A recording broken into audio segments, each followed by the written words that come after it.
Joe Proski uyu ni P1 promoter ni Truth TV Rwanda nkuzaniye GB uyu nguyu niwe mutumirwa tugiye kuganira ariko by'umwihariko dufite ibibazo tugiye kumubaza GB amakuru neza kabisa ya turakomeye muri South Africa rumeze neza muri South Africa kabisa nk'ibisanzwe turashima Imana nubwo mwa mubizi ntabwo byoroshye n'akazi gukora mu nijoro.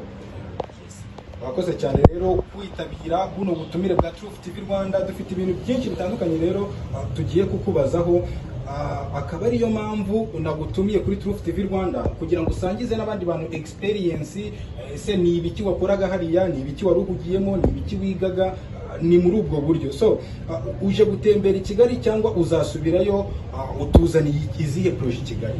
Murakoze cyane mbanje gusuza abanyarwanda muri rusange amazina yanjye amabyeyi banyise ni Mwizerwa GB nawe izina ryo guhaha nkoresha mu guhaha ni GB. Actually ndatangira ku kintu wambajije ati wakoraga iki Bugande cyangwa se muri East Africa. I Bugande niho nigaga muri Proline Academy Film nigaga ibijyanye na television production na film ibijyanye na filme actinga director yes ibintu nk'ibyo ngibyo. Nakakubajije ese ubuzima bw'abanyarwanda ababa muri East Africa ni ubuzima buteye gute duha ishusho muri rusange ukuntu ubuzima bw'abanyarwanda bari muri East Africa Uganda Tanzania Kenya cyane cyane kaho hantu wagiye uhagera ni ubuzima duha ishusho. Okay, ishusho icyo nakubwira cyo ku banyarwanda bari nko muri Uganda. Okay, turavuga ngo muri Uganda cyangwa muri East Africa hari imikorere ariko icyo nakubwira cyo iwacu hari imikorere cyane kurenza uko ushobora gutegereza kuba wajya muri East Africa gushakira ahandi. Ese mbere yo kujya gushakira muri bihugu aho wari uriho byari bimeze gute? Hari icyo wagerageza nikumva kuko ntakagira umuntu kubeshya ati hano hari imikorere. Ese we ukubwira ati hari imikorere aho ku giti cye n'iki yakweretse icyo kandi kindi kugira ngo uzabone umuntu ukubwiza ukuri akubwira ati ngiye nkora iki ngiki akubwiza ukuri. Hari icyo bita human trafficking, umuntu araza akakubeshya ati ngiye nkora ibi ngibi akubeshya ariko iyo ugezeyo nibwo umenya wa muntu ubuzima arimo nyabwo. Hari abana b'abakobwa bari hari iyo mubajije uri hano mu Rwanda ukamubaza ati ukora iki atangira akubwira ibyo akora muri MTN ibyo akora mu kigo runaka. Abana b'abanyarwanda bari ku mihanda bari kwigurisha ntabwo iyo ari ishusho nziza twe nk'abanyarwanda turi kugaragaza muri East Africa kuko urugero bazi ko muri East Africa abakobwa b'abanyarwanda bakoresha ubwiza bwabo. Abakobwa bacu n'abasirikare kabisa n'indwanyi aho ngaho ndi kugenda mpumva neza n'indwanyi kuko nabakoze cyane bararamanywa nijoro bagerageza ahubwo tujye tubasengera Imana ibahe ibyo bifuza. Ariko icyo nakubwira cyo muri East Africa ntabwo ubuzima bwabo navuga ngo ni bwiza cyane kurenza ubw'iwacu dufite umutekano. Iyo ugerageje guhaha uraronka nta kibazo. Vuga ati ubumenyi bwanjye ndabubonye hari icyo maze kugeraho nkanjye. Ese nimba kuko mbonye diploma mu bijyanye na filme kuki hari icyo ntaza nanjye mfashe ku rubyiruko bagenzi banjye mbafashe bashyigikire kuko movie industry yo mu Rwanda imeze neza pe imeze neza. Ntabwo navuga ngo hari ibirenze nje gukora ariko ku bumenyi nanjye mfite numva yuko ngomba kubusangiza abavandimwe banjye cyangwa se bashiki banjye. Noneho ni ukuvuga ngo njyewe mu bisanzwe nakoraga business businessman curuza amamodoka mu buzima busanzwe. Ano modoka yitwa FAW truck FAW bivuze Fast Automobile Works mu magambo arambuye. FAW trucks ni brand y'Abashinwa ariko uvuga ngo ngiye mpura n'abanyarwanda batandukanye ugasanga ufite akazi keza hano umuntu arakubeshya ngo ngwino i Bugande cyangwa se ngwino Nairobi cyangwa se ngwino Tanzania Dar es Salaam cyangwa se he ugasanga wikwiye mu mahirwe wari uri iwanyu akazi kagendaga warubayeho nabi ahubwo none ugasanga ubuzima wowe ugiye kujya kwishyiramo kububi cyane. Yes Rwanda bagenzi banjye cyangwa se abantu bakiri hano okay kugerageza ni byiza pe baravuga ngo akanyoni katagurutse ngo nabo kamenye iyo bweze. Okay kugerageza ni byiza ariko nkanjye nari maze imyaka igeze mu 8 ntari mu Rwanda. Burya wavuye mu Rwanda ryari? Navuye mu Rwanda muri 2016. 2016 aho natozaga abanyeshuri bo kurepa, bamwe abize kurepa, baranzi GB Agiye bose twarakoranye hari kurepa. Yes, mu bintu by'amamuvi hano mu Gitega barabita upati cyane umunsi y'amashuri. Impinduka uzanye muri showbiz Nyarwanda ni iki kintu wumva uje guhindura cyangwa se ni yihe package utuzaniye? Okay, njyewe nkanjye urwego ngezeho mu bijyanye no gukina amafilme ni urwego mpuzamahanga. Muri East Africa nk'urugero twebwe muri Uganda urwego tugezeho ni rwa international, ndetse n'ishuri nari ndimo international. So impinduka nkanjye nzanye, hari ibintu byinshi nkora, editing ku rwego ruri hejuru, actions, of movies are action, urabiza zikina montage menshi ari ku rwego rwo hejuru. So ibintu nk'ibyo ngibyo rwose nibyo mbazaniye, ndetse no ku director ndi scriptwriter, nshobora kwandika movie, nshobora ngeze kuri rwa rwego, nshobora kwandika seri nkayitangira. Twitege ko nzengurutse umujyi wa Kigali hara kwa Rubango ukambwira ati genda wambaye ubusa. Ngeze kuri rwa rwego nubaha akazi kanjye. Yes. Okay. Ikindi kibazo tugiye kukubaza,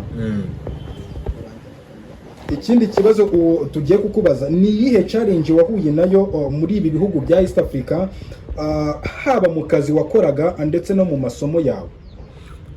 Challenge nahuye nayo nicyo nakubwiraga ati twebwe abanyarwanda tuzwi nk'abakozi. Abantu benshi bazi ko dukora cyane turi abakozi, ndetse ugeze ku kintu ugikora n'umutima umwe. Ariko njyewe challenge nahuye nayo kuba narasanze badakunda abanyarwanda. Kusanga abantu, ugasanga nk'umuntu akubwiye kuzasubira iwanyu, wanga ntago ari mu Rwanda, ntago ari iwanyu. Iki kintu kirababaza cyane kirakomeretsa. Iyo uri mu gikorwa runaka, uri ku ishuri, ukumva umunyeshuri mugenzi wawe akubwiye ngo hano ntago ari iwanyu. Ngenda ndashaka gufata kano kanya mbanze nshimira abanyarwanda muri rusange mu kubaha abanyamahanga. Abanyamahanga barubashye. Ushobora kuri mu modoka utwaye, nk'umumotari akaza agakomanga ku modoka yawe akakubwira ati mwe abanyarwanda nimwe mwakadufatanye, nimwe mubaye mu buzima bwiza. Ariko icyo nzi neza nuko hano umunyamahanga aramutse abayeho neza, ntago wamugirira ishyari, nta nubwo wanamubwira ngo azasubire iwawe cyane. Hano mu Rwanda barahari benshi abanyamahanga. Tudatinze cyane, ikindi kibazo ngiye kukubaza ni izihe ngorane cyangwa se ni izihe nzitizi wahuye nazo muri urwo rugendo rwose rw'akazi no kwiga? Inzitizi nahuye nayo ni ya mbere, naje gufungwa mu gihugu cya Uganda. Narafunzwe aho n'ubutabera butigeze bumfasha kubera ko nari umunyarwanda, nazize kuba ndi umunyarwanda. Handi ugera mu rukiko ugeze mu gihe cyo kuburana, ntubashe guhabwa ijambo nkawe kugira ngo uvuge wisobanure cyangwa se uburane.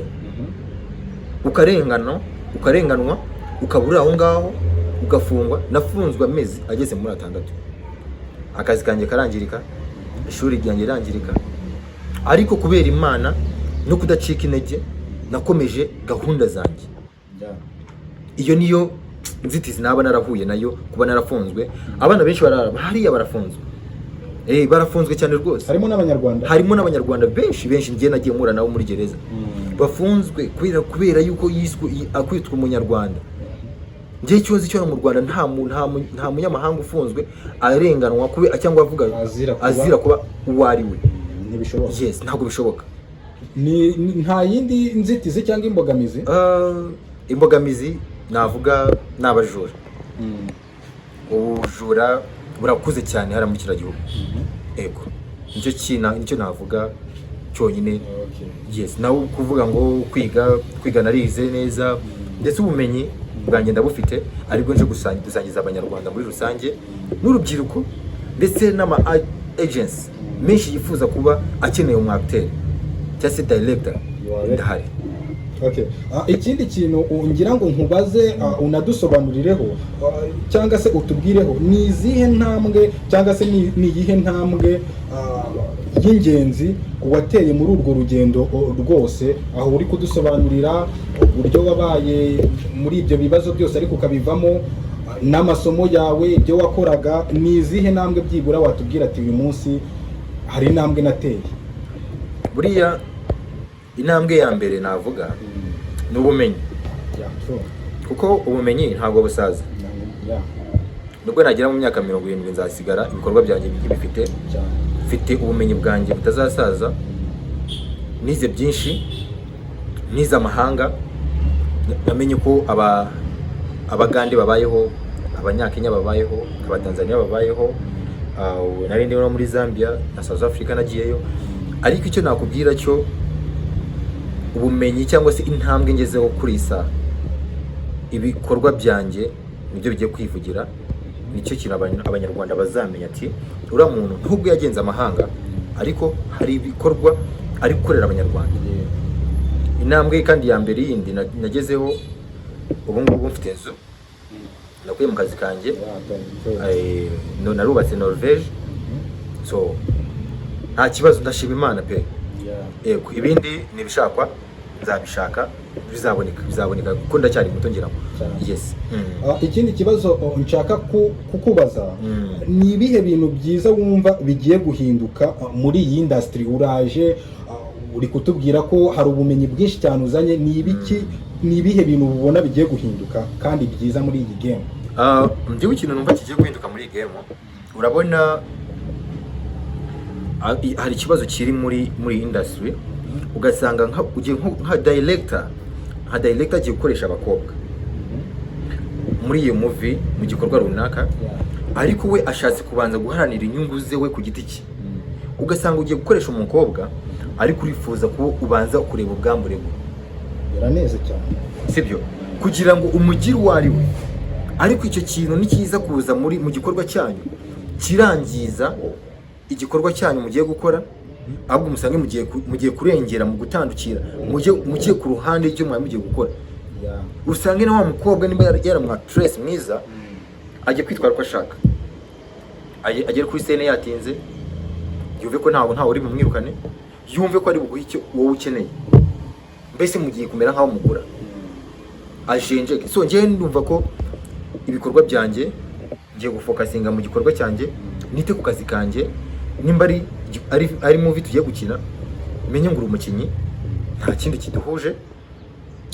Wamara impungenge urubyiruko cyangwa se ab'igitsina gore bashaka kwinjira muri filime ko izo mbogamizi kampani ugiye gushinga cyangwa ibikorwa ugiye gukora rwose aho ngaho niba yajyaga gusaba casting, sinzi kuntu amateme mu bikoresho casting, ugiye kuri casting, so ugasanga yenda umwakita cyangwa se boss ugiye kumuha akazi ashatse kubanza kumuryamanya. So icyo kintu, izo mpinduka urazizanye? Izo mpinduka ndazizanye pe. Kandi ikindi nakangurira abanyarwanda cyangwa abanyarwandakazi nk'abakobwa muri rusange, nibo usanga uruhare runini bigira ingaruka.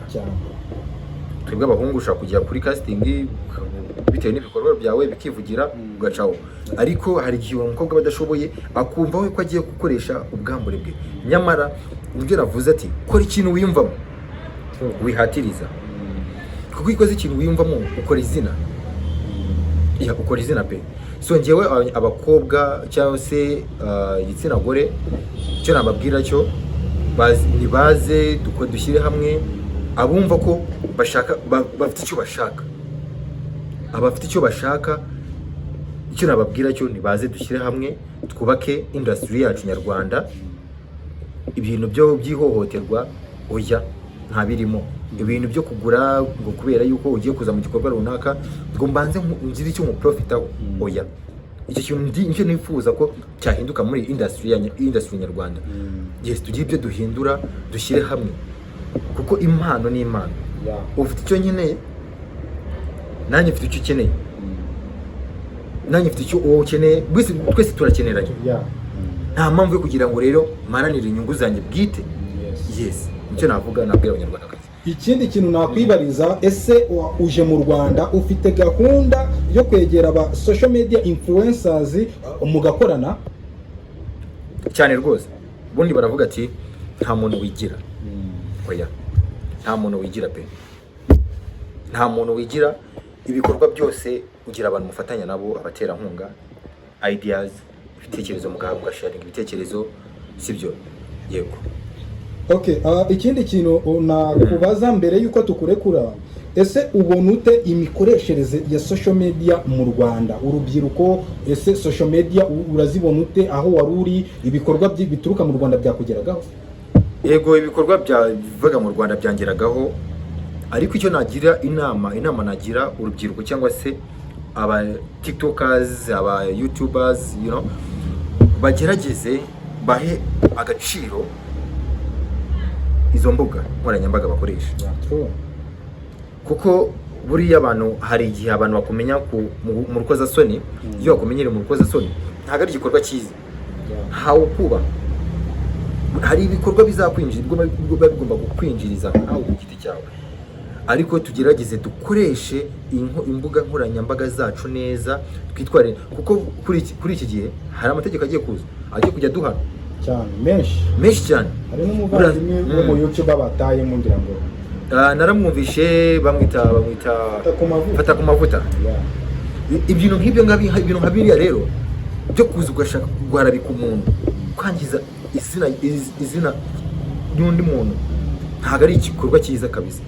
Abantu bamwe bagende babireke, babiveho, kugira ngo ukore ibikorwa byawe. Ega ari byinshi twavugaho, utagiye kuvuga kuri runaka, utagiye gusebya izina rye, twavuga n'ibyiza birahari. Yes. Ikindi kintu tutarakurekura dushaka kukubazaho, ni izihe nzitizi ubona urubyiruko rufite mu bijyanye na social media? Kuko hariho abavuga ngo amafaranga yarabuze, hariho abavuga ngo akazi karabuze. Ni iki kintu nyine wabwira urubyiruko n'izi social media bazikoreshe bate? Niki wababwira? Ikintu gisa nk'icyo nari maze kubwira, buriya social media kugira ngo ikwinjirize ni ibikorwa byawe. Ibikorwa byawe biba byivugira.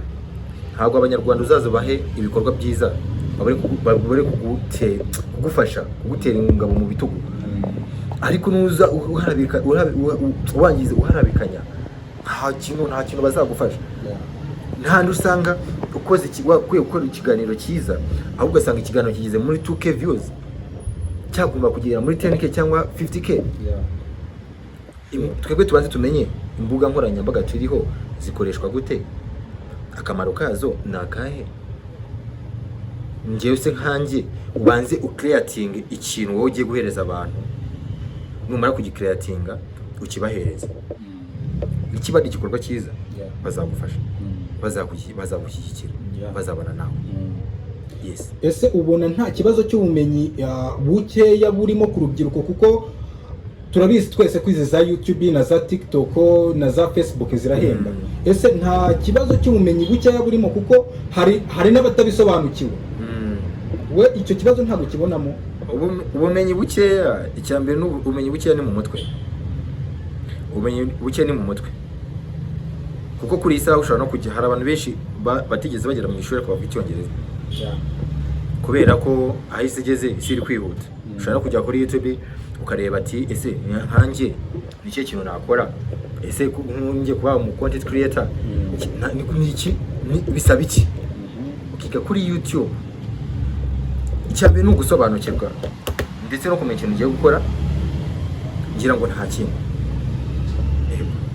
Okay, ikindi kintu nshaka kukubaza, duha ishusho y'uko ubona industry yo mu Rwanda ihagaze ugereranyije n'iyo muri Kenya, Uganda, even na Tanzania, kuko byo ni ibihugu wanyuzemo. Industry ihagaze gute? Industry nyarwanda ihagaze neza, ariko ikibazo kirimo abantu barikunda. Abantu bari kwikunda cyane, bari kwihugiraho. Ariko urabona industry yo muri Uganda, abagande barakundana kandi barashyigikirana cyane. Ni ukuvuga ngo B1 nuramuka umfashije ukampromotinga, n'urugero nayaga kwa promotinga cyangwa se akagira abandi bari mu gikorwa nk'icyo ndimo dushyira hamwe.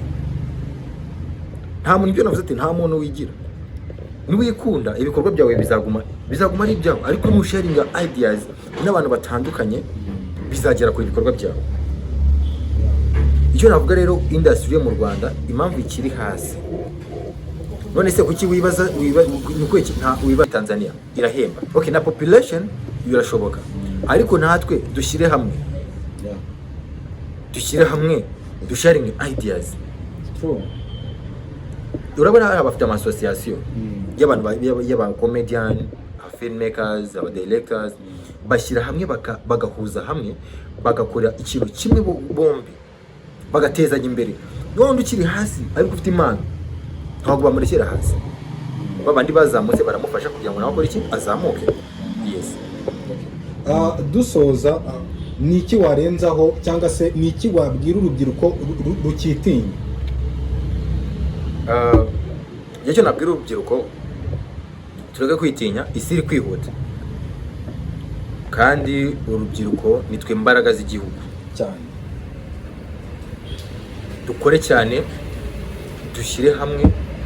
Niyo mpamvu nababwiye ati mu buzima kora ikintu ukunda, wikora ikintu kubera yuko ugamijemo inyungu runaka. Ikintu cyose ugamijemo inyungu, ugamijemo inyungu, akenshi urazibura byose, kandi hari ibyo wumva ushoboye. Nkanjye impamvu nagiye nkiga ibijyanye na movie cyangwa se TV production, ni ibintu nakundaga, ni ibintu nakuze nkunda pe. Ubwo rero navuze ati kugira ngo ubumenyi bwanjye bugeze ku rwego rwo hejuru, reka njye no mu ishuri ngende mbyige. Ego. Okay, ni iki wabwira abanyarwanda dusoza? Abanyarwanda ndabashimye cyane ukuntu basigaye bafite isuku, igihugu cyacu ndetse n'abashyitsi bacu bameze neza, barasa neza, n'abavandimwe bacu, bakuru bacu, barumuna bacu n'abasaza. Yes, bakomeze bitware neza. Twagiye twubaka izina mu mahanga, mu bihugu bitandukanye, baratuzi cyane. Yes, baratuzi cyane. So icyo nababwira cyo badushyigikire, kandi ikindi bakore subscribe kuri Truth TV Rwanda. N'ikindi hari project dufite, hari movie turi kwandika. Movie zaba ari nziza cyane, ubwo wenda nibatangira kuyireba bazagenda bajudginga bavuga ati koko wa actor wacu, director wacu hari udushya tuzaniye. Iyo ndaza kuwenda nimba ari nta kibazo nayivugira hanga nkayibwira abanyarwanda. Uduteye amatsiko. Mbese teyira cyangwa se ni izabera episode ni uruhera? Okay, ni izabari episode, ariko ntago izaba ari nini cyane, ariko icyo nzi cyo izaba imeze neza cyane. Twitegereza nko mu gihe kingana mu kwa 11 turatangira actinga, turatangira shooting. Izaba iri guca kuri Loxa TV show. Abantu benshi bagende bayikurikirane, bakore subscribe, ibikorwa byacu bazagenda babisanga aho ngaho. Nibiba na ngombwa no kuri Truth TV Rwanda izaba iri gucaho, tuzabasangiza hano. Yes. JB, urakoze cyane kwitabira ubutumire bwacu. Sinzi ko dusoza hari ikindi kintu watubwira. Icyo navuga kuri isaha, abanyarwanda bareke dushyire hamwe, bashyigikire ibino bikorwa byacu, twumve ko igikorwa cya movie cyangwa film ari nka business. Ego, kuko mu bihugu bitandukanye nka East Africa barahembwa, abakozi barahembwa. Ese nta munyarwanda wakwishimira yuko ashobora kuza akaba umusitari kandi akanahembwa? Yes, dushyire hamwe, badushyigikire, bajye bakora ama subscribe, bakore share, ba liking, mbese duteze imbere n'abana ba YouTuber nkamwe rwose. B1 tugushyigikire, dukore like, dukore subscribe, you know, ibintu nk'ibyo kuko nimwe imbaraga zacu, nimwe mugeraho mutugeza. Nk'ubu rwose abanyarwanda ndabashimye cyane, kandi bakomeze bakore subscribe, bagushyigikire, bakire bari benshi, basharing ari benshi cyane. Ndetse n'abanyarwanda basanzwe banzi cyangwa se bankeneye, baza kunkurikirana kuri GBKG kuri TikTok yanjye, GBKG hariho amaflag, hariho Rwanda flag, hariho Uganda flag, hariho Tanzania flag, Kenya flag, East Africa flags zose ziriho. Kuri YouTube yanjye ni Mwizerwa Gilbert, naho Instagram GB MGB Fitness, aho hose mushaka kunkurikirana ku mbuga nkoranyambaga zose. Okay. Umuntu ukeneye GB yumvisha aho yamukura. Reka tumushimire cyane GB, ubwo utaha nitugukenera nzi ko uzagaruka cyane, ko watwemere ko uzajya uza kudufasha kuri Truth TV Rwanda. Nta kibazo rwose, turahari, ndahari 100%, ndetse nkuko nababwiye ati ndi gutegura gufungura company ibijyanye no kwigisha ibintu by'ama movie acting. Nzagenda mbamenyesha, ubutaha kuri ikiganiro kizakurikiraho tuzagenda tuganira byinshi. Urakoze cyane. Ego namwe murakoze cyane. Okay, GB wakoze cyane, turagushimiye. Inge nari B1 promoter, iyi ni Truth TV Rwanda. Kora subscribe tujye tubana gatanu kandi kubera yuko tubafitiye show muri zimera z'umwaka no mu ntangiro z'umwaka. Uyu ni GB yabemereye yuko yatwemereye yuko agiye kudufasha mu bintu bitandukanye, so kora subscribe hahire rimwe.